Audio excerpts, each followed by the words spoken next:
हिमाचल प्रदेश से बड़ी खबर, लाहौल स्पीति का दौरा करेंगे हिमाचल प्रदेश के मुख्यमंत्री सुखविंदर सिंह ठाकुर। तो हिमाचल प्रदेश के मुख्यमंत्री सुखविंदर सिंह ठाकुर आज लाहौल स्पीति का हवाई सर्वेक्षण करेंगे। कल भी उन्होंने कई जगहों का हवाई निरीक्षण किया था। और आइए सीधे रुख करेंगे अपने हिमाचल प्रदेश के ब्यूरो चीफ अरुण उनियाल का। अरुण, बहुत ही भयावह स्थिति इस बार हिमाचल प्रदेश ने देखी है। ऐसे में मुख्यमंत्री सुखविंदर सिंह ठाकुर जिस तरह से खुद मोर्चा संभाले हुए हैं, लोगों के लिए ये बड़ी राहत की बात है। ताजा जानकारी आपके पास क्या है? आज कहां पर मुख्यमंत्री जाएंगे और किस तरह से वो हिमाचल प्रदेश के लोगों के इस वक्त साथ खड़े हुए हैं? देखिए अजीता, हिमाचल में ये जो आफत की बारिश शुरू हुई है, ये लगभग एक हफ्ता आप मान सकते हैं। पिछले एक हफ्ते से हिमाचल में ये आफत की बारिश लोगों के तरह तरह की परेशानियों का सबब बनी है।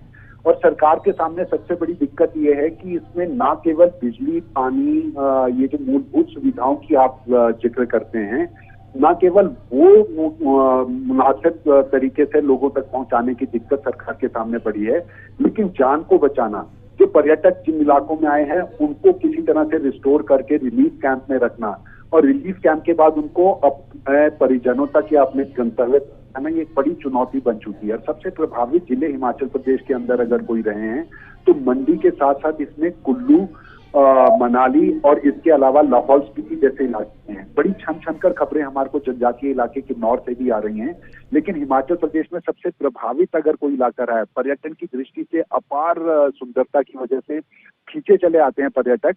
और वो ही जिस तरीके से अंदरूनी इलाका, ये जो कुल्लू जिला का है, सैंज घाटी है, बशैनी गांव है, तोश वैली है, ये तमाम ऐसी जगह है जहां पर पर्यटकों के फंस जाने के बाद सरकार की दिक्कत बढ़ गई है। परिस्थितियां इस तरह की बन गई है अजीता कि हिमाचल प्रदेश में ये जो लोग फंसे हैं, ये जो पर्यटक फंसे हैं, जो स्थानीय लोग अब वहां पर इनकी दिक्कतें बढ़ गई हैं, उनसे संपर्क करने के लिए स्थानीय लोगों का हरियाणा के मुख्यमंत्री ने मुख्यमंत्री सुखविंदर सिंह ठाकुर के साथ बात की, उत्तराखंड के मुख्यमंत्री हिमाचल के मुख्यमंत्री के साथ बात कर रहे हैं। जहां जहां के पर्यटक फंसे हैं वो सरकार से ये चाहते हैं कि उनके लोगों की मुनासिब तरीके से मदद होने के बाद उनको बाहर निकाला जा सके। सरकार के प्रयास हैं, लेकिन दिक्कतें कम नहीं है।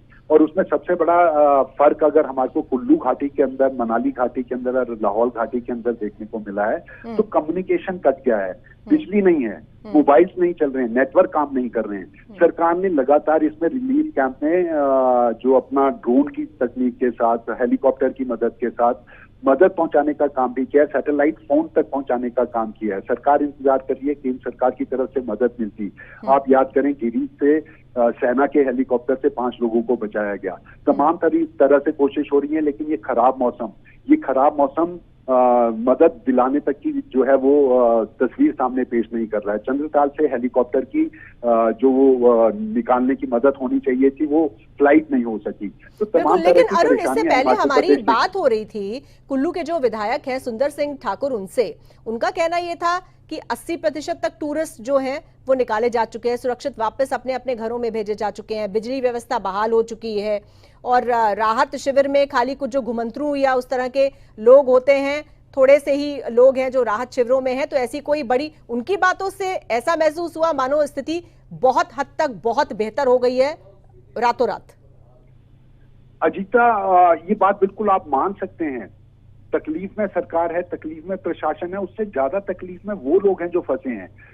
उत्तराखंड के पूर्व मंत्री रहे हैं शूरवीर सिंह सुरजेवाला, वो लगातार फोन संपर्क में सूर्य समाचार के लोगों से भी बात कर रहे हैं, सरकार और प्रशासन से भी बात कर रहे हैं। पिछले 4 दिनों से अपने बेटे से संपर्क नहीं कर पा रहे हैं। कुल्लू घाटी के इन्हीं इलाकों के अंदर उनका बेटे और उनके दोस्त जो हैं वो अपना जन्मदिन मनाने के लिए गए हैं।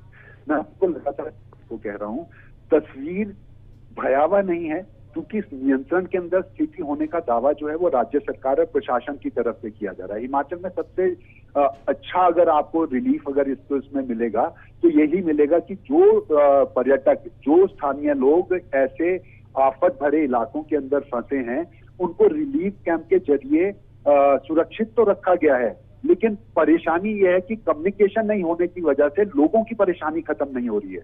लगातार 4 दिनों से शूरवीर सिंह सजवान जैसे परिवार हमारे साथ संपर्क कर रहे हैं, प्रशासन से संपर्क कर रहे हैं, लेकिन अपने बच्चों से उनका संपर्क नहीं होना।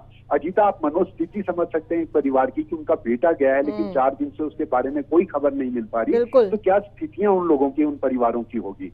सरकार की तरफ से भले ही बार बार ये भरोसा उनको दिया जा रहा है, सुंदर सिंह ठाकुर लगातार इस प्रयास में हमें दिखे हैं, सरकार दिखी है, प्रशासन दिखा है, हम ये नहीं कह रहे कि सरकार और प्रशासन की तरफ से काम नहीं किया गया है, लेकिन उन परिवारों की मनोस्थिति आप समझिए जो 4 दिनों से अपने परिजनों के साथ संपर्क नहीं कर पा रहे हैं, और ये परिस्थितियां जो हैं लोगों की परेशानी को बढ़ाए हुए हैं। राजधानी शिमला तक में कल आप देखिए चंडीगढ़ और शिमला ये कटा हुआ है। कल सस्पेंड कर दी गई आपकी जितनी वॉल्वो बसेज हैं, हिमाचल की HRTC बसेज हैं, क्योंकि संपर्क सड़क पर लगातार भूस्खलन से खतरों की चपेट में आने का खतरा बना हुआ था। डेली नीड्स का सामान जो है यहाँ पर कम हो गया। 4 दिनों से राजधानी शिमला प्यासी है, पानी नहीं है। टैंकर के जरिए जो है नगर निगम जो है वो लोगों तक पानी पहुंचाने का काम कर रहा है। बिल्कुल अरुण, लेकिन ऐसे में थोड़ा सा संयम रखना होगा, धैर्य रखना होगा, और सभी को समझना होगा कि ये प्राकृतिक आपदा है जिसकी मार पड़ी है, और ऐसे में सरकार के प्रयास अच्छे हैं, कोशिशें भरपूर की जा रही हैं, लेकिन थोड़ा सा समय लगेगा जब जिंदगी पूरी तरह से सामान्य तौर पर बहाल हो पाएगी। बहुत धन्यवाद आपका हमारे साथ जुड़ने के लिए और इस हालात की जानकारी हम तक पहुंचाने के लिए।